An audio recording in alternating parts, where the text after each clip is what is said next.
బంగ్లాదేశ్లో జరుగుతున్న హింసాకాండను నిరసిస్తూ రేపు హిందూ సంఘాలు అన్నీ సుల్తానాబాద్ పట్టణ బంద్కు పిలుపునిచ్చాయి. మైనారిటీ సంఘ నాయకులు మహమ్మద్ రఫీక్ మీడియాతో మాట్లాడుతూ బంగ్లాదేశ్లో జరుగుతున్న హింసను నిరసిస్తూ రేపు సుల్తానాబాద్ పట్టణం బంద్కు పిలుపునిచ్చారు.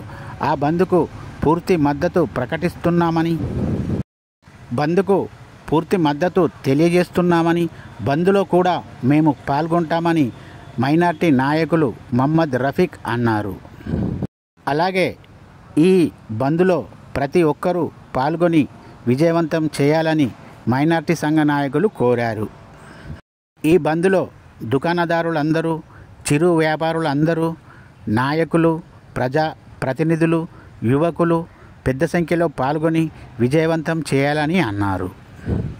ప్రతి ఒక్కరూ ముందుకు రావాలని అన్నారు. 16 తారీఖు రోజున సుల్తానాబాద్ పట్టణ హిందూ సంఘాలు బంద్ పిలుపునివ్వడం జరిగిందో, బంగ్లాదేశ్లో జరిగినటువంటి సంఘటన దృష్టిలో పెట్టుకొని దాన్ని ఖండించేందుకు బంద్ పిలుపునిచ్చారు. ఆ బంద్ పిలుపులో మా సుల్తానాబాద్ పట్టణ ముస్లిం నాయకులం కూడా మద్దతు తెలుపుతామని చెప్పి, అదేవిధంగా వ్యాపారవేత్తలందరూ కూడా ఈ హిందూ సంఘాలకు అందరికీ స్వచ్ఛందంగా కుల మతాలకు పార్టీలకు అతీతంగా బంద్ విజయవంతం చేయాలని చెప్పి ఈ సందర్భంగా తెలియజేసుకుంటున్నాం.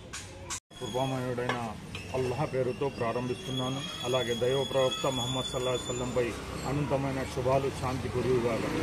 గత కొన్ని వారాలుగా మన పక్క పొరుగు దేశమైన బంగ్లాదేశ్లో అధికార మార్పిడిలో భాగంగా ఏదైతే రాజకీయ కార్యకర్తల అవామీ లీగ్ కార్యకర్తలను లక్ష్యంగా చేసుకొని దాడులు జరిగినాయో అందులో అనేక మంది హిందూ సోదరులతో పాటు ముస్లిం సోదరులు కూడా చనిపోవడం జరిగింది. ఇలా ఒకరి ధన మాన ప్రాణాలను ధ్వంసం చేయడం, దౌర్జన్యం చేయడం ఇస్లాం స్ఫూర్తికి విరుద్ధం.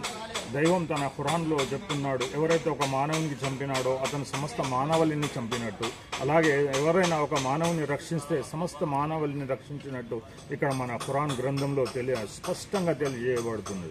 కావున ఏదైతే బంగ్లాదేశ్లో ఆలయాలపై దాడులు జరిగినట్టు మనకు ఒకవైపు వార్తలు వస్తున్నాయి, అలాగే ఆలయాల సంరక్షణ కొరకు జమాతే ఇస్లామీ మరియు మద్రసా విద్యార్థులు కూడా రక్షణగా ఉండి రక్షించారనే నివేదికలు వస్తున్నాయి. మనం సోషల్ మీడియాలో చూస్తున్నాం, మన క్రికెటర్ లిటన్ దాస్, బంగ్లాదేశ్ క్రికెటర్ లిటన్ దాస్ ఇల్లు కూడా ధ్వంసమైనట్టు, కాలిపోయినట్టు మనం వార్తలో చూసినాం. కానీ నిజమైన సమాచారం ఏంటంటే తన ఇంటిలోనే అతను టీ తాగుతూ అక్కడ బంగ్లాదేశ్ పరిస్థితులను టీవీలో చూస్తున్నాడు. ఇలాంటి ఫేక్ వార్తలు ఎవరు నమ్మద్దు. అలాగే ఎవరైతే మన ప్రాణాలకు ఆస్తి నష్టం జరిగిందో వారికి తగిన నష్టపరిహారం చెల్లించాలి. మరియు ఇక ముందు కూడా ఇలాంటి దేశంలో ఎక్కడ కానీ, ప్రపంచంలో ఎక్కడ కానీ ఇలాంటి దౌర్జన్యాలు, దహనకండాలకు పాల్గొనకుండా సమస్త మానవాళి ఒక్కటే అని నిరూపించి మనమందరం ఐక్యమత్యంగా ఉండి వారందరికీ